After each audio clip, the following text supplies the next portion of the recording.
Чувашской вышивке несколько тысячелетий. Она формировалась вместе с народом с эпохи энеолита, а многие методы построения узоров нисходят к древним цивилизациям Востока.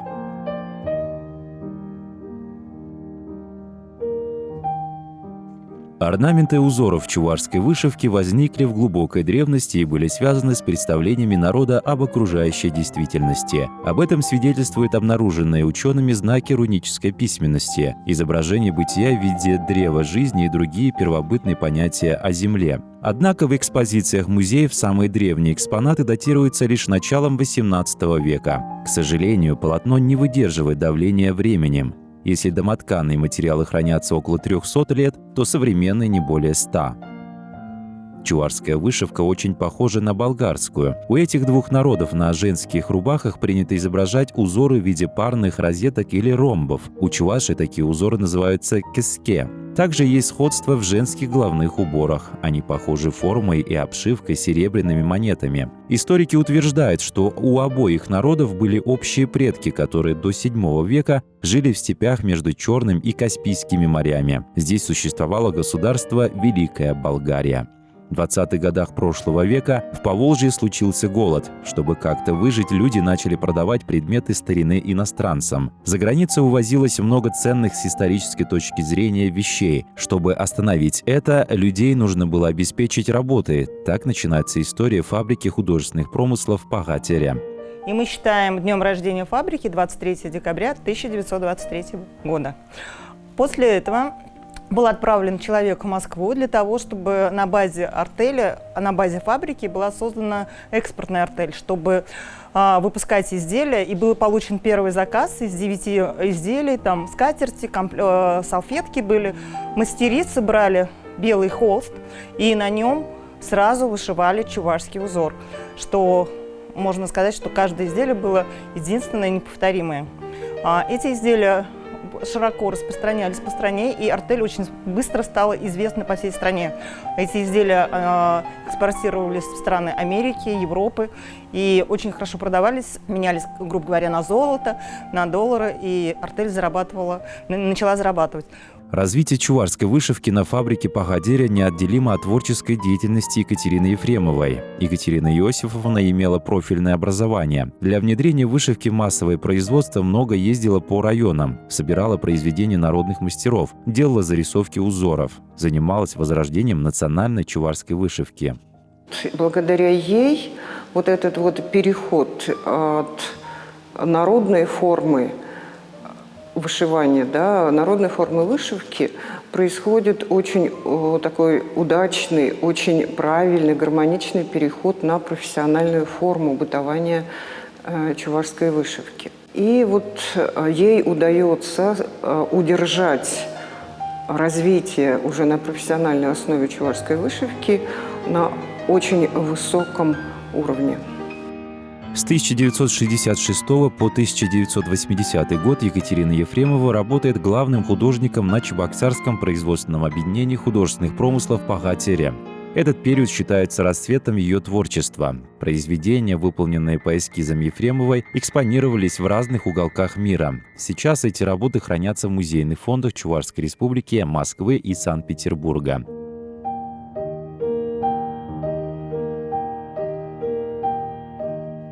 В старые времена вышивка служила не только украшением, но и являлась символом. По нему определяли положение человека в обществе, принадлежность к роду. В вышивке отражались возраст и половые отличия. Она жила в каждом доме, с ней был связан повседневный быт. Предметы, украшенные вышивкой, играли важную роль в обрядах. Привычные нам музейные платья в большинстве случаев также являются обрядовыми. Вышивка на полотне считалась и считается высшим пилотажем. Светлана Матвеевна давно искала подобный материал. Нашла в старом сундуке матери. Я обрадовалась этой находке. И на этом материале я решила вышить себе платье. Это в память моей мамы. И не стала этот материал ничем обеливать не стала. Думаю, что пускай сохранится рука моей мамы. И вот это платье мне дорого тем, что это именно на самотканном материале, который соткала моя мама. Еще ценно тем, что я вышивала это платье под руководством своего любимого учителя Евгении Николаевны Жачевой. Евгения Жачева была настоящим знатоком чувашской вышивки. Она не только вышивала сама, но и обучала других, писала книги. Благодаря ей слава о чувашской вышивке распространилась по всему миру. Искусству вышивки девочек начинали обучать с 6-7-летнего возраста. К 12 годам они осваивали более сложные приемы. Став мастерицами, они готовили себе приданое, а выйдя замуж, обязаны были обеспечивать семью всеми видами одежды. Каждая девушка готовила свадебные подарки родственникам жениха и почетным гостям. Она должна была придерживаться традиций старинной вышивки, правильно использовать цвет ниток, соблюдать порядок применения швов в определенных местах. По качеству и количеству приданого определяли, насколько аккуратна и трудолюбива невеста, владеет ли она мастерством рукоделия. Когда сурбан уже девушка вышивала для себя, после значит,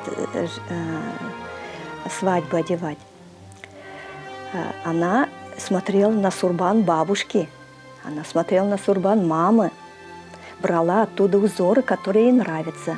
Таким образом, она продолжала мудрость своего рода. Вышивка порой занимала месяцы. Занимались рукоделием женщины, как только выдавалась свободная минутка, например, во время перерывов на полевых работах. Мастерством вышивки владели все, но подлинных мастериц, пожалуй, было не так много. Сегодня вышивкой занимаются немногие. Когда-то в селе Малое Карачкино Ядринского района существовала артель «Терлегень». С тех пор прошло немало времени. Предприятие давно закрылось, но вышивальщицы этой местности остались преданные любимому делу и продолжают обучать подрастающее поколение. Приходят в первый класс все. Обычно первый класс от начала до конца учебного года мальчики, девочки. А потом уже отсеиваются. Ближе к старшим классам остаются уже действительно, у которых получается, которым нравится и которые начинают участвовать в конкурсах. Они уже приходят, в каком конкурсе будете участвовать, где будем участвовать, что будем вышивать. Они уже за мной бегают, просят что-нибудь новое, интересное. Не просто полотенце, не просто там салфетку вышить и отправить на конкурс, а именно что-нибудь, сумочку какую-нибудь, новое изделие. Мадина вышивает с детсадовского возраста. За годы оттачивания мастерства девушка не раз участвовала и побеждала в конкурсах. Недавно девушка вместе со своей подругой вышила картину к юбилею любимой библиотеки. Здесь мы изобразили книги. Вот здесь мальчики, девочки. Эту работу мы делали с Кристиной. Мы ее вышивали очень долго.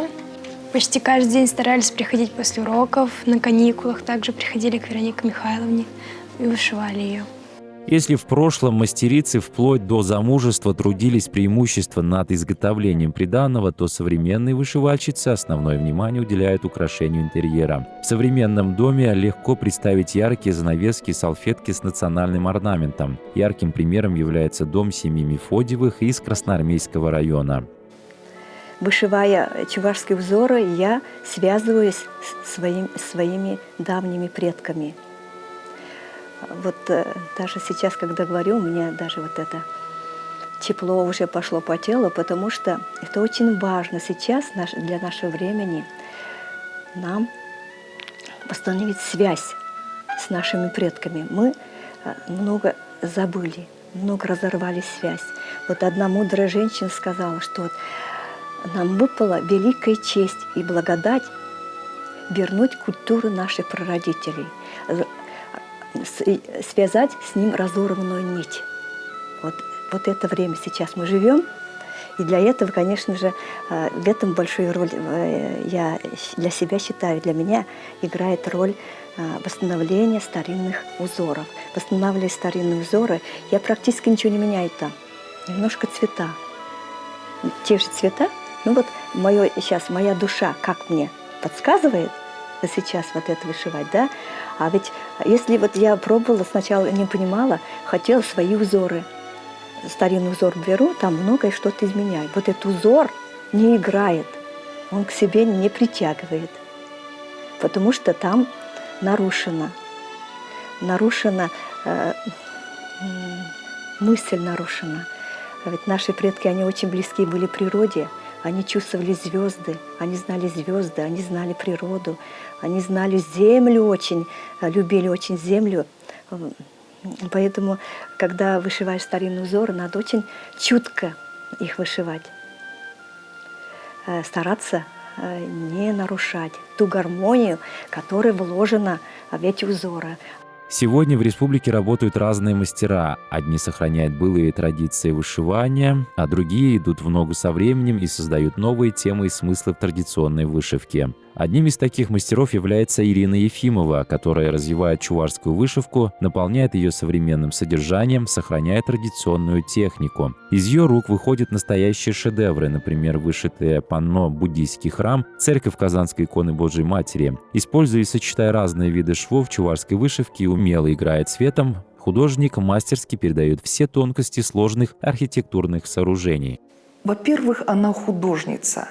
Во-вторых, скажем так, она вышивальщица. Да?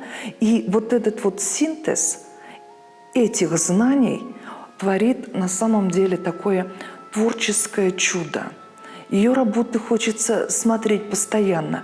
И ты видишь в этих работах очень грамотную стилизацию. Очень грамотную художественную стилизацию. Это невозможно представить, что, например, чувашским швом, именно такой технологией, можно вышивать дома мира, например, да, как китайские, храмы наши православные. В 2020 году указом главы Чувашии Олега Николаева был учрежден День чувашской вышивки. Сама дата была выбрана не случайно. 26 ноября родилась Екатерина Ефремова, знаменитая вышивальщица, благодаря которой традиции чувашской счетной вышивки сохранились на предприятиях народных промыслов республики. В прошлом году ко Дню вышивки была проведена акция «Сурбан-Перле». В этом вышитая Чувашия. Фрагменты карты республики вышивали почти 3 месяца во всех районах и городах. Каждый элемент отличается по цвету, узорам и применяемым технологиям. Чебоксарский район вышивать доверили нам, мне и Андреева Анастасия Васильевна, и Любовь Василькова. Мы с ней вместе будем обсуждать. Вот 22-го встречаемся. И я начала уже, Волгу вышила, начала Заволжье вышивать, и дальше вместе будем обсуждать, как дальше будем вышивать вместе с Любой Васильковой. Вышитые фрагменты карты соединит фирма художественных промыслов «Пагадере». Это будет не просто вышитая карта республики, а карта чувашской вышивки. Оценить старания мастериц можно будет 26 ноября в Театре оперы и балета. В ноябре открылась Национальная школа вышивки. В школу поступили люди самых разных возрастов, профессий и степеней подготовки. Данный курс заинтересовал меня, потому что каждая женщина издавна была берегиней. Она оберегала свой дом, она оберегала своих родных, своих детей, своего любимого. И вышивая определенные узоры на рубахах, на каких-то полотенцах, она создавала обережный круг для своих домочадцев. Мне очень стало интересно, как это все создавалось. Стала интересен история костюма, история всех узоров, техника. Мне очень хотелось бы, чтобы наши мастера, которые будут преподавать в этой школе, не только просто рассказали, а смогли донести до нас всю свою любовь к искусству, к вышивке, к нашей малой родине, к Чувашии, чтобы вот эта связь поколения тех прошлых лет передалось нынешнему поколению, чтобы я в будущем смогла научить своих, предположим, внучек или своих подружек, которые еще не умеют вышивать. Вышивание помогает не только отвлечься от повседневных забот, но и позволяет создавать увлекательные аксессуары и оригинальную повседневную одежду. При желании каждый может научиться вышивать. Во многих семьях вышивание обучается с детства. Это стало традицией. Обучить целое поколение мастеров-вышивальщиц успела и Мария Васильевна Симакова. Она была настоящим профессионалом своего дела. Ее работы завоевали признание и любовь во всем мире. Ее вклад в сохранение и развитие традиционного народного орнаментального искусства Чувашии сложно оценить. я надеюсь, я твердо уверена, что наша вышивка поколение с поколения будет переходить. Не пропадет она. Она лучшая в мире. Будет жива, здорова, и покон веков всю жизнь дальше продолжаться. Вышивка – национальное достояние Чувашии. На нее имеется охранная грамота. Вышитые шедевры занесены в реестр нематериального культурного наследия народов России.